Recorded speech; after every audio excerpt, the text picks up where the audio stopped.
What is going on, everybody? Today we are joined by Chris Pet,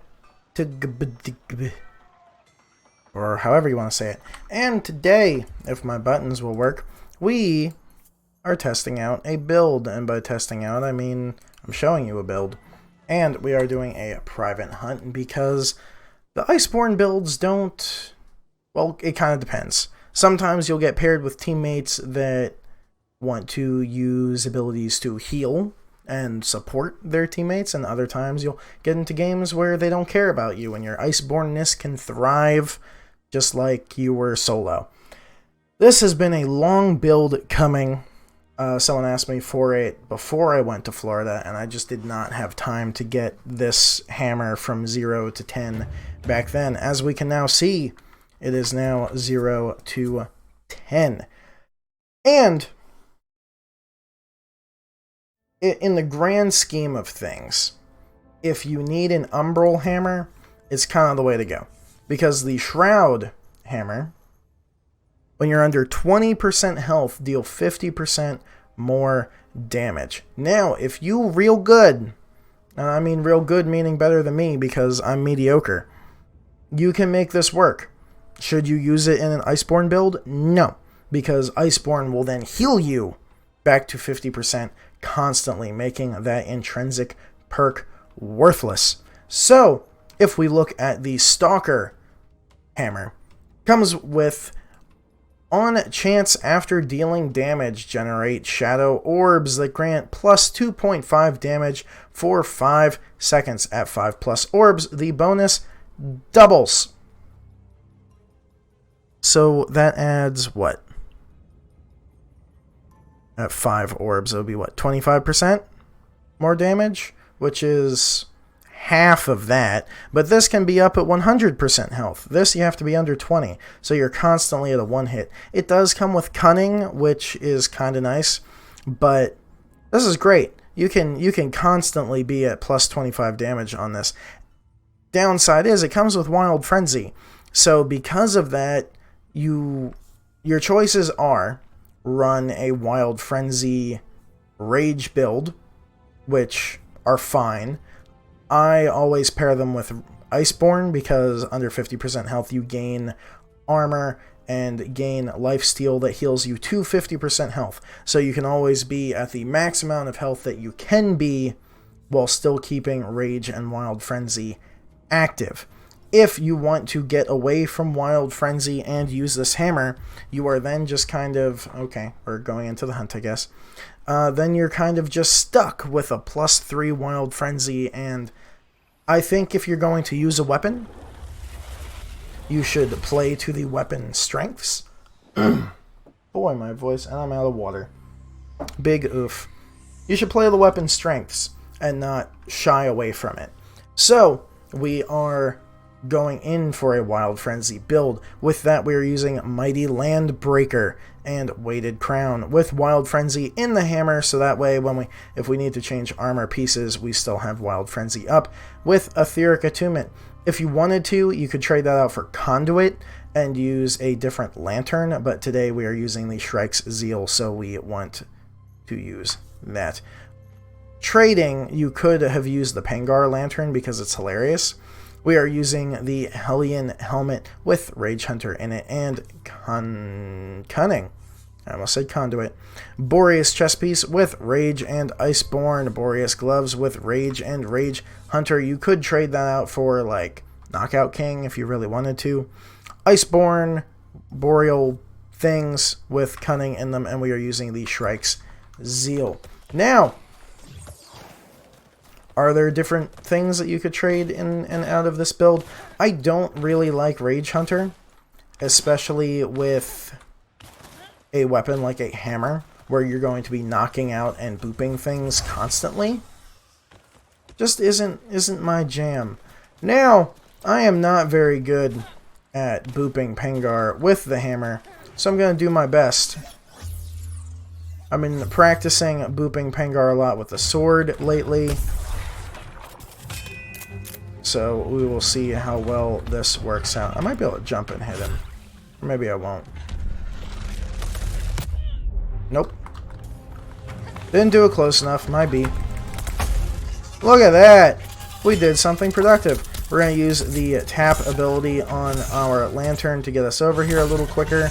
We're going to prime 2 shots, giving us a knockout. Now, as I have said in the past, if you want to knock something out, prime your shots. If you don't care about that, don't.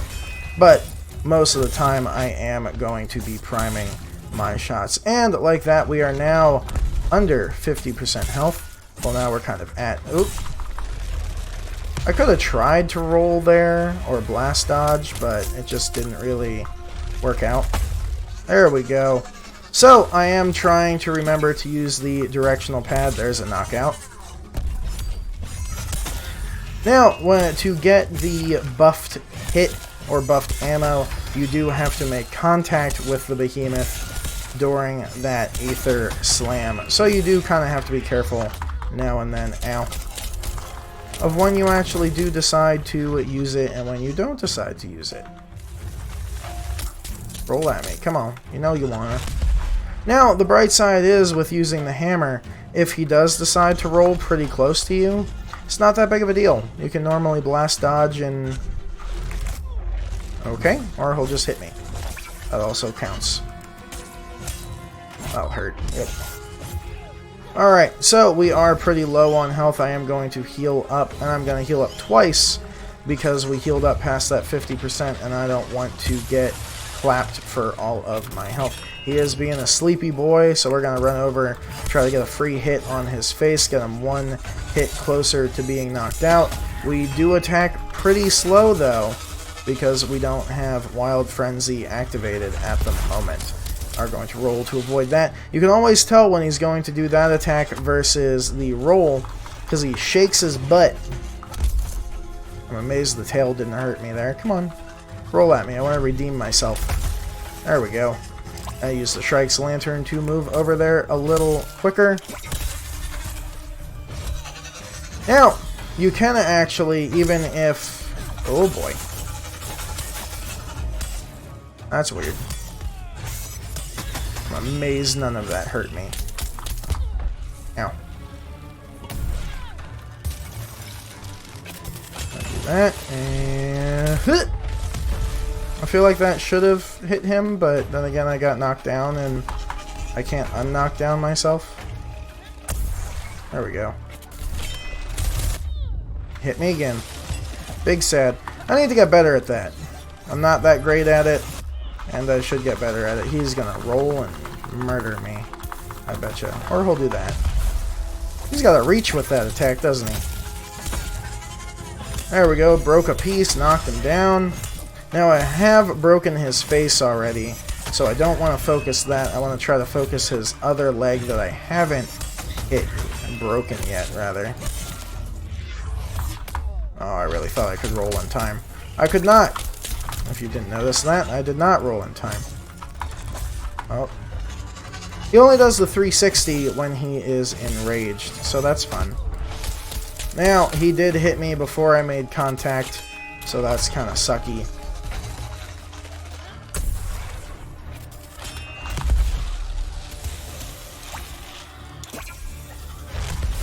Just trying to skirt around. I know he wants to roll at me. Here we go. Doing it too late, I guess. Oh no. Thank you. Ooh, those frames. I didn't think you were still enraged. I guess you're just not Aether charged. Guess that's what's going on. Okay, you're dead. So yeah, I need to get better at booping with the hammer, but that's not really about what this video was about. And I'm gonna get frozen again. Big oof. So that was the build. Did any of your teammates have premium transmog cosmetics, flares, or emotes? Am I one of my teammates? Yes, and they looked pretty bad. I think I look awesome, so I'm going to say that. But, yeah. When you pick a certain weapon, you want to use it for its intrinsic perk as well. Like, that's an interesting getup I got going on there. Come on, load in. My best example would be the Shroud Hammer. or any of the Shroud weapons, honestly, because they all have the same perk. When under 20% health, deal 50% more damage. You want your whole build pretty much based around that. It's not quite as big of a deal with something like the Shroud Hammer or even a Koshai weapon. For example, Koshai's sword has, after not dealing damage for 6 seconds, your next 2 attacks deal plus 25% damage. How often do you not do damage for 6 seconds? Like, that perk isn't that useful, but it does come with sharpened. So the sword is still good because its intrinsic, like, cell is a useful cell all the time. You can never go wrong with sharpened. But something like Wild Frenzy, if you don't play into Wild Frenzy and you're not proccing it, it's just a wasted slot. Like, sharpened will always get value. Wild Frenzy won't. So you really have to pick and choose your builds when using something that has a perk in it like Wild Frenzy. And I think the Iceborne builds go really well with that. So, yeah. If you enjoyed this video, make sure to leave a thumbs up. If you didn't, leave a thumbs down, but let me know in the comments why. If you want to see more content like this, make sure to subscribe to the channel. If you want to see more of me, you can head over to twitch.tv/ShockerCT422. Give me a follow, and I will talk to you all next time. Bye.